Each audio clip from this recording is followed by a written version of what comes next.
வணக்கம் நண்பர்களே, AKS creative கிரியேஷனுக்கு உங்களை அன்போடு வரவேற்கிறேன். இன்றைக்கி நம்ம பார்க்க போகிறது ஒரு டீ டைம் ஸ்நாக்ஸ் ரெசிபி.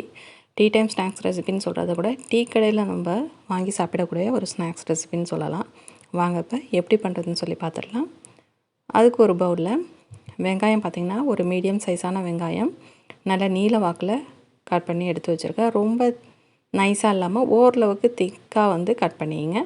நம்ம கட் பண்ணி வச்சுருக்க அந்த வெங்காயத்தை நல்லா கைகளால் உதுத்து விட்டு இந்த போல் உதிரி உதிரியாக இருக்கணும்.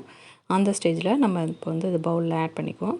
ஆட் பண்ணிட்டு அதுக்கு தேவையான அளவுக்கு உப்பு சேர்த்துறேன். அதாவது நான் சேர்க்கக்கூடிய மாவுக்கும் சேர்த்து தான் உப்பு சேர்த்துறேன்.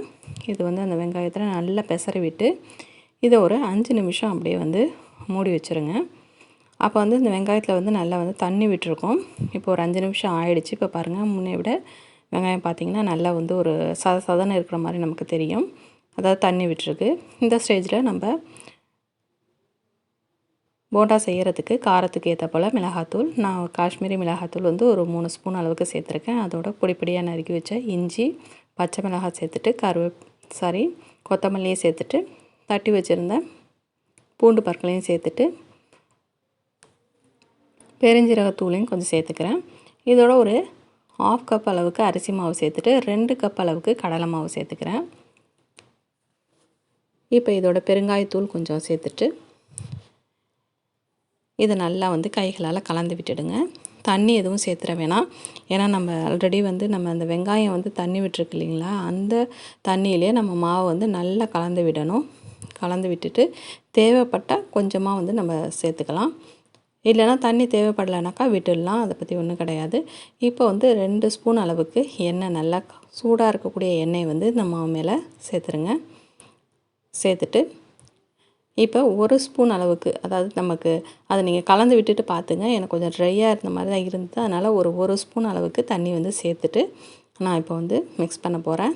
ஏன்னா அடியில் எல்லாம் மாவாக தான் இருந்தது. அதனால் நான் கொஞ்சமாக தண்ணி சேர்த்துட்டேன். சேர்த்துட்டு இப்படி கலந்தீங்க அப்படின்னு சொன்னாக்கா கரெக்டாக மாவு நம்ம போண்டா போடுற பதத்துக்கு வந்துடும். இந்த ஸ்டேஜுக்கு வந்த பிறகு நம்ம கைகளில் கொஞ்சம் எண்ணெயோ இல்லை தண்ணியிலோ நீங்கள் டிப் பண்ணிவிட்டு நம்ம தேவைப்பட்ட அளவுக்கு எடுத்துகிட்டு, ரொம்ப ப்ரெஸ் கொடுக்க வேணாம். ஓரளவுக்கு அது ரொம்ப பால் ஷேப்புக்கும் வர வேணாம். ஓரளவுக்கு இப்படி ரஃப்பாக நீங்கள் எடுத்துகிட்டு நம்ம எண்ணெயை காய வச்சுட்டு ஒன்று ஒன்றா உள்ளே சேர்த்துடலாம். எண்ணெய் நல்லா காஞ்சிடணும். காஞ்ச பிறகு உள்ளே சேர்த்துட்டு எண்ணெயை மீடியமான ஃப்ளேமில் வச்சுருங்க. கண்டிப்பாக பார்த்திங்கன்னா இது ஒரு மிதமான தணலில் தான் இதை பொரித்து எடுக்கணும். இல்லைனாக்கா மேலே நல்லா கோல்டன் ப்ரௌன் வந்துடும் டக்குன்னு. பட் உள்ளே மாவாக இருக்கும், வெந்திருக்காது. அதனால் ஒரு மிதமான சூட்லேயே வச்சுட்டு இதை நல்லா பொரித்து எடுத்துருங்க. இப்போ பார்த்திங்கன்னா நல்லா ஒரு நிறம் வந்துடுச்சு. அந்த பபிள்ஸ்லாம் அடங்கின பிறகு நம்ம எடுத்துடலாம்.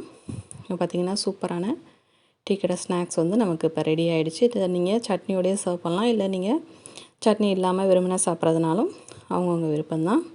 இப்போ சுட சுட போண்டா ரெடி ஆகிடுச்சு. கண்டிப்பாக நம்ம சேனல் இது வரைக்கும் சப்ஸ்கிரைப் பண்ணலன்னா மறக்காமல் சப்ஸ்கிரைப் பண்ணிடுங்க. வீடியோ கண்டிப்பாக பிடிச்சிருந்தா மறக்காமல் லைக் பண்ணுங்கள். உங்கள் ஃப்ரெண்ட்ஸ் அண்ட் ரிலேட்டிவ்க்கும் ஷேர் பண்ணுங்கள். முக்கியமாக கமெண்ட் செக்ஷனில் கமெண்ட் பண்ணுங்கள். வேறு ஒரு இன்ட்ரெஸ்டிங்கான வீடியோட உங்களை மீண்டும் சந்திக்கிறேன். வணக்கம்.